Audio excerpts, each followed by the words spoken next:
Welcome, welcome, ladies and gentlemen, boys and girls. This is your man Roy coming at you with another Marvel Contest of Champions video.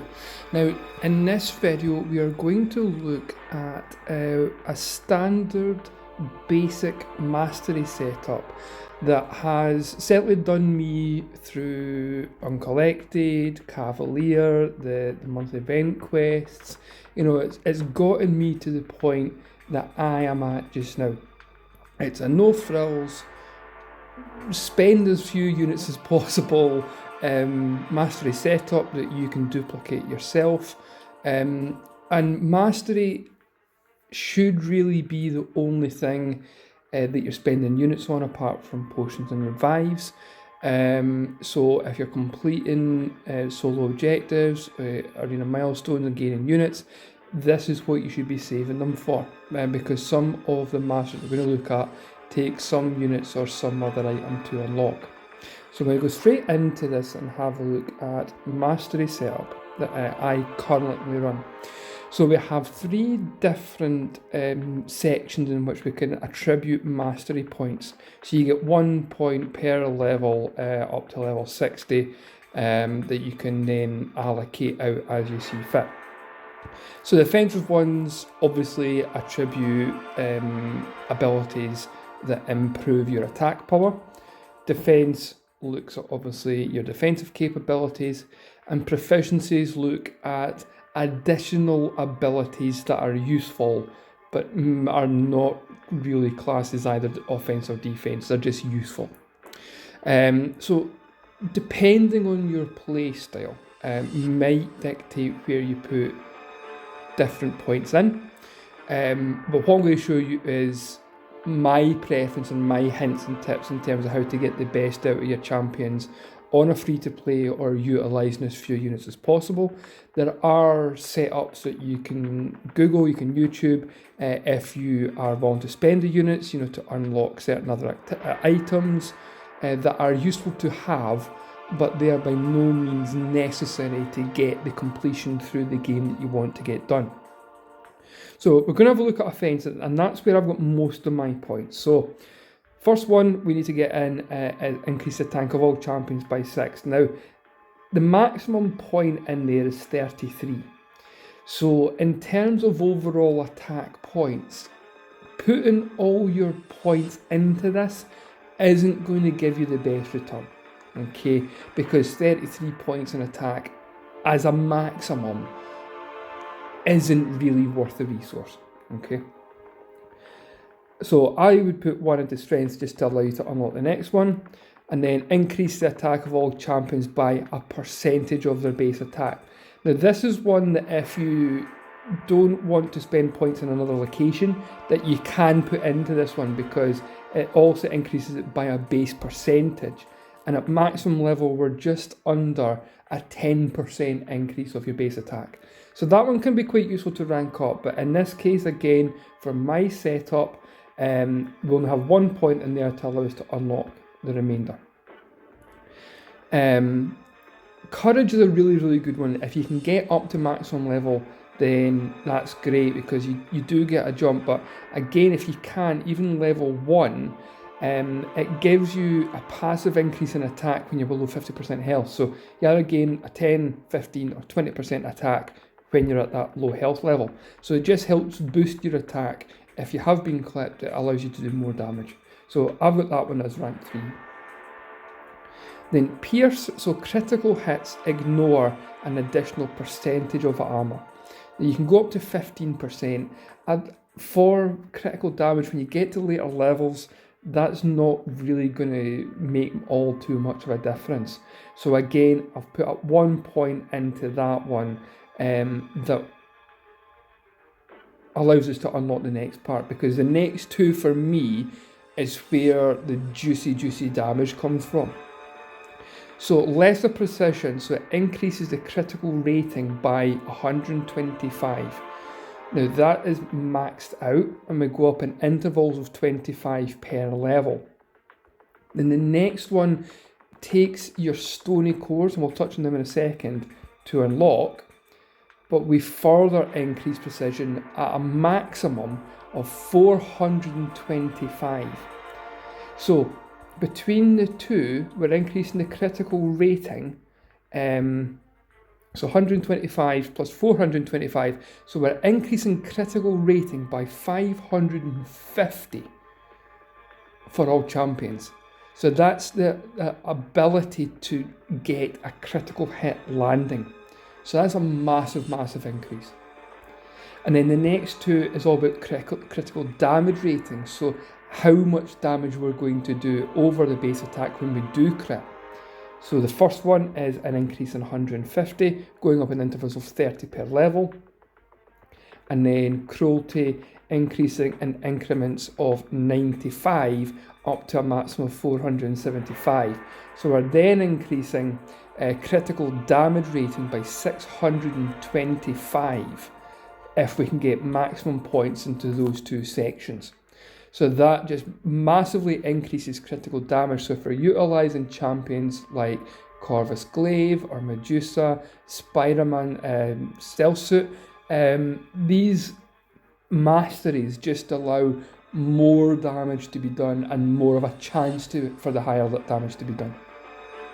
Now, I do have one single point in Glass Cannon, but that is a specialist unlock, okay? I have that. I was trying out Master Setup, but I don't actually need that.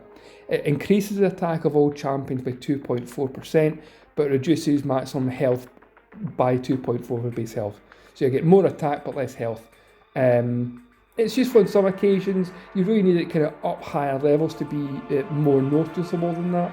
I'd started doing that and then kind of gave up as a lost cause. So I will probably be looking at some point to take that point out and reallocate it somewhere else.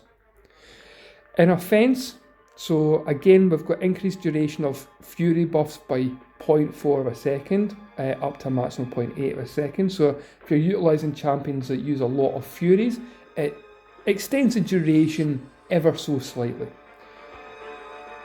And then the potency increases for Enhanced Fury by 8%. So a lot of the champions I use on a more regular basis do use Fury buffs. So again, Stealth Suit Spider-Man, Medusa, Doom, Colossus. We have a few champions that we utilise Furies for as part of my normal roster when I'm going through some of the content clearance. So having that Enhanced Fury there helps my roster. But again, if you don't have many champions that utilise Fury, then you can reallocate these points elsewhere to be of better use for yourself. So that's me for offence. Moving on to defence now. Again, the first couple are of the same ilk as attack, where it's a small increase, but we're actually looking at health this time. So we've got rank 1 of 9 in Vitality, so we can increase health up to a maximum of 156. So yes, that is the health of our champions. Increasing it by 156 when we're dealing with maxed out 4 stars, 5 stars, and even 6 stars, it's a drop in the ocean. There's no point. So it just allows us to open up the rest of the abilities. So you can, again, if you want to increase it by a percentage level, that will give us slightly more points. So if you're looking at a champion that's got 10,000 hit points, if we get this maxed out, you're going to increase that by about 800. Is that right? No, 10,000, so 10% would be 1,000. Yeah, 800. So that's more of an increase if you want it. But again, in the grand scale of things, if you're going to be hit and get killed at 10,000 damage, is 10,800 really going to save you? Probably not. So again, 1 point in there to open up the rest. Now, you can passively recover 1 health twice per second for 60 seconds. That's going to recover us 120 points. Again, it's not worth it. It's not worth it. We have increased resistance against energy champs. So again, if you're going up against a lot of energy champions, you can put points in there. But again, it's small amounts. So we've gone for block proficiency as a master level. So we increase the block proficiency by 200 points per level, and that increases how much more damage we block from blocked attacks. So certainly as we're going through at 5.2, an increased block proficiency will reduce the block damage that we take and getting chipped away, especially evading out or waiting out Bane nodes or curse nodes or degen nodes or anything like that. It just helps reduce the damage that we take. So that's a very, very good one, and one that I would highly recommend full points in. We've also got 4% perfect block chance. Now again, this one is not massively required. It doesn't give you a great increase, but every so often, if you get a parry timed well, then you will get a perfect block which reduces damage to nothing. Now for me, I've always had the mastery points in that. I could possibly now look at changing it up just because of the health pools of the champions I'm using, but as a starting out, a small chance is better than no chance. And it could just be that block that takes 0 damage is the thing that lets you defeat that final boss or that final part of the thing that you're into. So again, my recommendation only. And then while blocking, your champions have a chance to resist a block break. Now this one can be quite useful, especially if you're into blocking it and maybe miss a time. And if you miss time a block, then if they're using a heavy attack, this just gives you the ability to resist that disrupting your block. So first point is 17 points, but we go all the way up in a mastery to 50% chance to not be reeled or have your block broken by a heavy attack. So that can be fairly useful if your timing's a little bit off, you're just learning the game. So that can be one that points at an early stage is worth the investment, and then as you get better at the game and better used to getting your timings down and all the rest of it, you can then reallocate the points somewhere else. So that's it. You can then unlock other things apart from that, but again, they're more niche, they're handy to have as opposed to absolutely necessary to have. Okay. And then proficiencies. So this is where we get the main one. Now, you have one here for XP. Again, you've got enough XP to rank up, get towards level 60. I don't think you need points in here.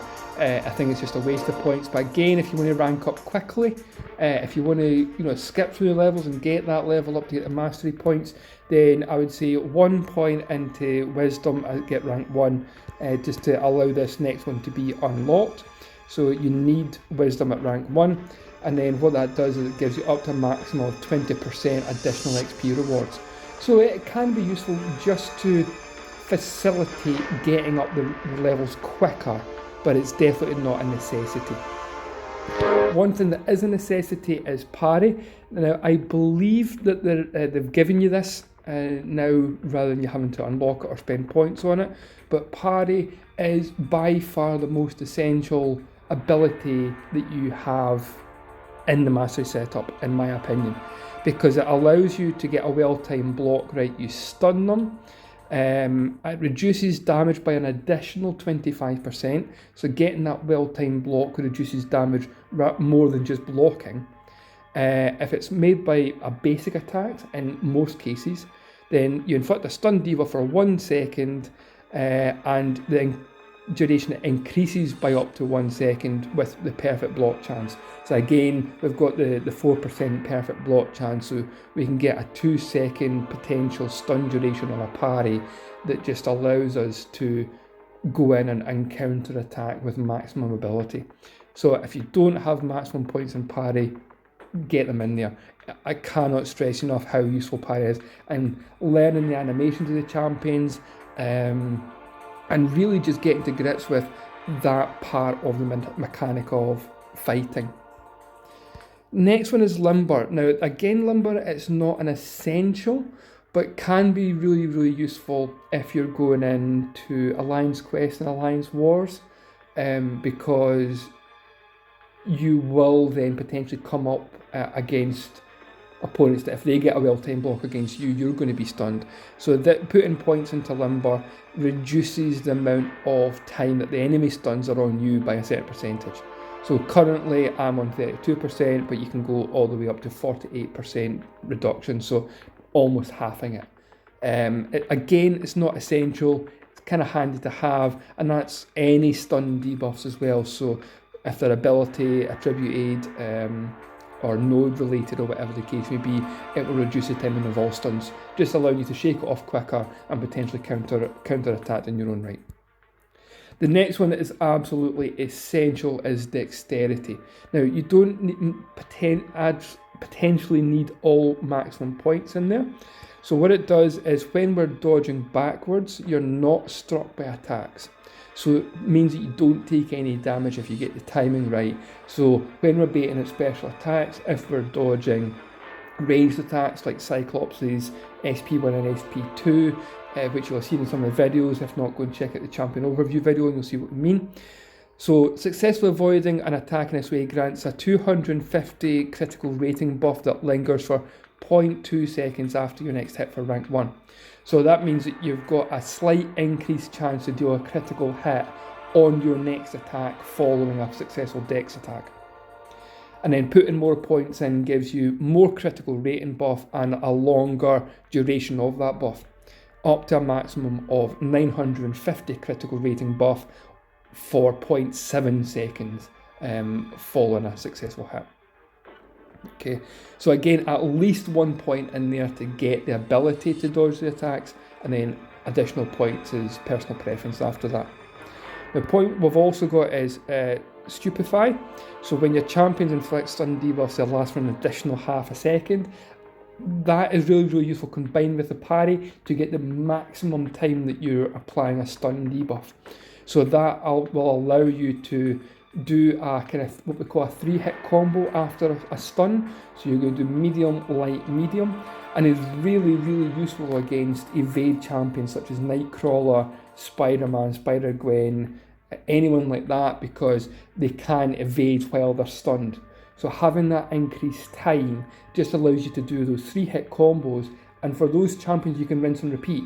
Parry, stun, 3 hits, repeat. Parry, stun, 3 hits, and by that way we can defeat these opponents without activating their abilities and getting clipped.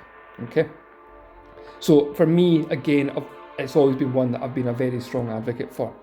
Now, another one, just because the champions that I use, because I've got Doctor Doom as a very high ranked champion, I've unlocked Mystic Dispersion, and this gives 8% power each time a buff is nullified or its duration expires off their opponent.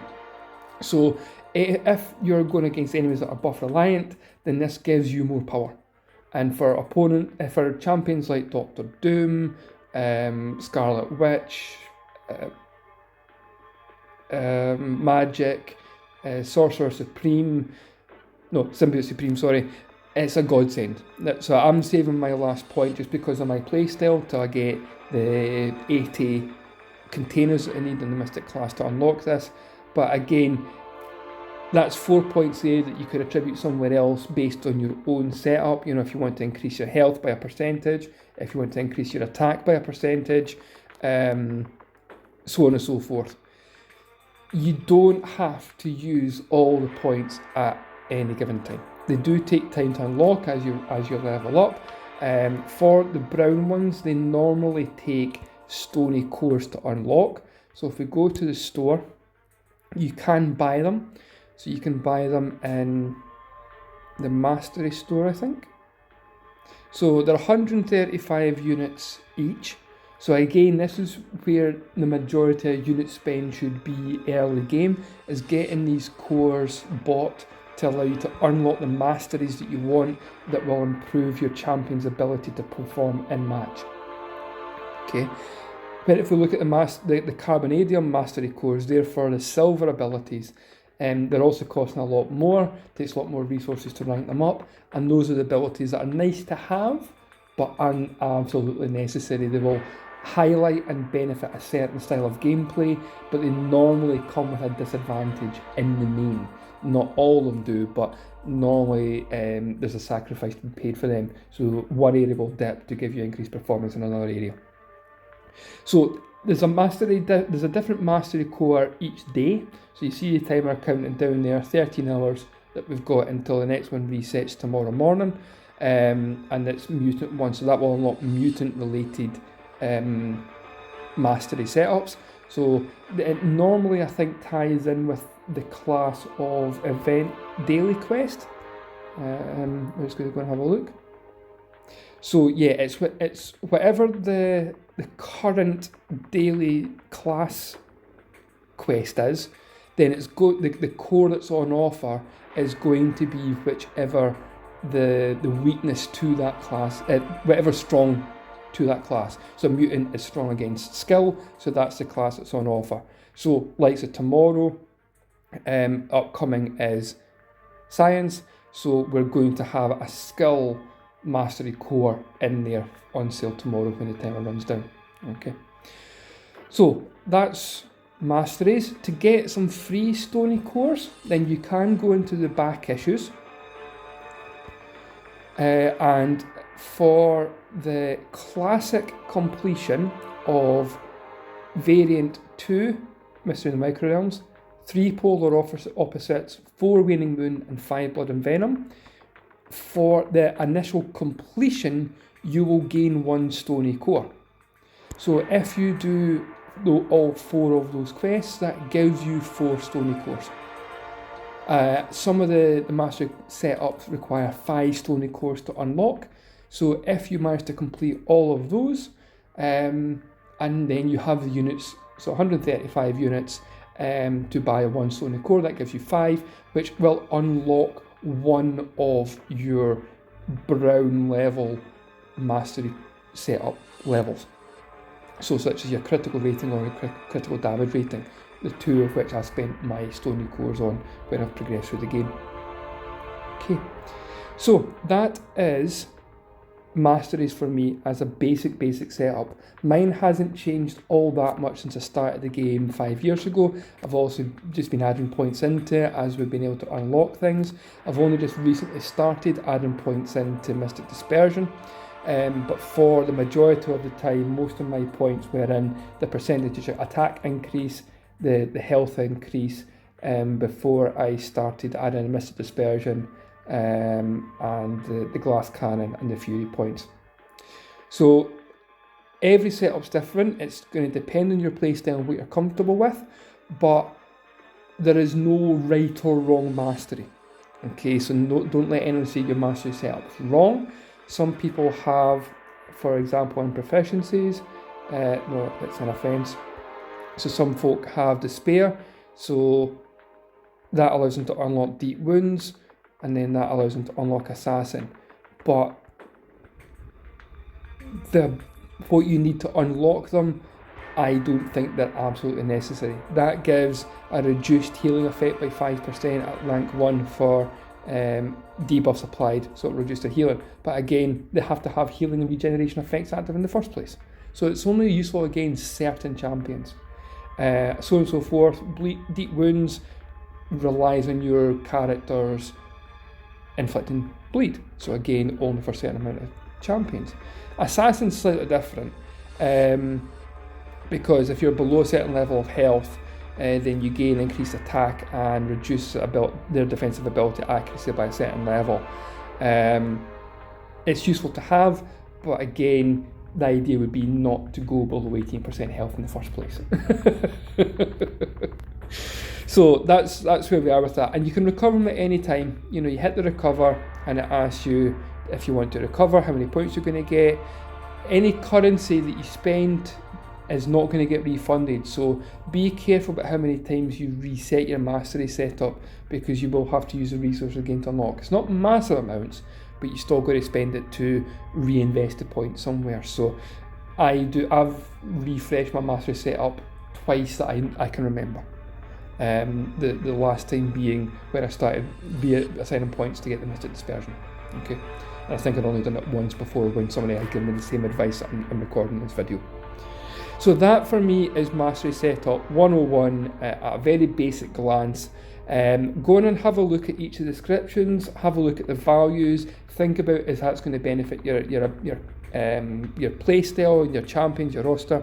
I'm going to just show you for the critical rate and critical damage rating. So if we look at the critical rating, so that was 550, and I think the other one was 625. I'm just going to go and show how much of a difference that makes. So we'll go to my favourite character to use this, Spider-Man symbiote. So if we go into info and then look at his attributes, this gives us his base ratings. So it tells you there and explains the numbers, and you can change the percentages there. So critical rating, so Spider-Man's current critical rating is 899, and that means that there's a 31% chance to score a critical hit with each attack. So for each attack landed, it's almost a third chance to land a critical attack. That's just huge. Okay. Critical damage rating, so you get over 200% bonus damage when you do hit a critical attack. So you can see the values there. So that's sitting at 900. Now I can't remember if that takes into account the mastery setup that we've got. I think it does. So if we didn't have that additional 500 points in there, we wouldn't have 31% chance to score a critical hit. And if you've seen the videos, you've seen the damage that Spider-Man symbiote can do with critical hits, you can see why it's really, really important to get points in those setups. Another one, let's look at Corvus Glaive, the king of critical attacks. So it says 0% chance to score critical attack with each hit because it's dependent on his glaive charges. But when he does, he deals a bonus level of damage. So almost 150% bonus damage. We'll look at Medusa, who's another good critical hitter. So again, just under 30, just over a quarter chance to score a critical hit. And we're going to score 200% bonus damage when landing a successful hit. So you can look at these values for any champion, and that kind of gives you an idea on a more in-depth basis about how useful a champion is going to be for you, because then that will explain how their abilities boost with their synergies, with their masteries, with their abilities as well. So again, let's have a look at Spider-Man Stealth Suit. So again, his ability, so he's only got under a quarter chance to score a critical hit normally, and the critical damage rating is just over 150% bonus damage. But his abilities, so we gain 1,400 critical rating versus Sinister Six and Symbiote champions. So we gain a critical rating of 1,400. We're currently sitting at 628. So we're almost 2.5 times what we'd normally deal against those champions. So we're currently doing a quarter chance per hit. That's going to increase to almost 3/4 of a chance per hit to deal a critical hit. And then, if we manage to get the Fury passive, we increase attack rating by almost 4,000. And then Special Attack 1, Precision passive increasing critical rating by 8,400 if we can land that properly. So that's going to basically boost most hits to practically 100% critical damage. So that's getting to a more in-depth understanding of masteries and abilities. But for the upcoming player, it's something that you should really try and learn where possible. Having a look at that in detail, that will inform you which champions to take up based on your playstyle. If you've got a good understanding of how they work, you'll know which matchup you can and can't take them into that's going to perform best for you. And all it does is it takes time, guys. It doesn't come overnight. It takes quite a lot of bit of time, energy, and there's a lot of champions in the game, just about or over 200 champions. But by spending the time and at least having a basic understanding of each champion's abilities and your mastery setup and what you can bring to the table and what your setup is, it then becomes your play style and you'll become more confident and capable in it at the same time. So guys, I really hope that video is useful for you. If you did find it useful, please hit the thumbs up and like the video, it would be much appreciated. For any more video suggestions, put a comment in the section below. If you found it useful, any challenges that you found, or anything else you want to see in the channel. And for when those videos do go live, make sure to hit the subscribe and notify button so that you know when the juicy videos are going up and live. So until next time folks, take care, all the best, and we'll see you soon.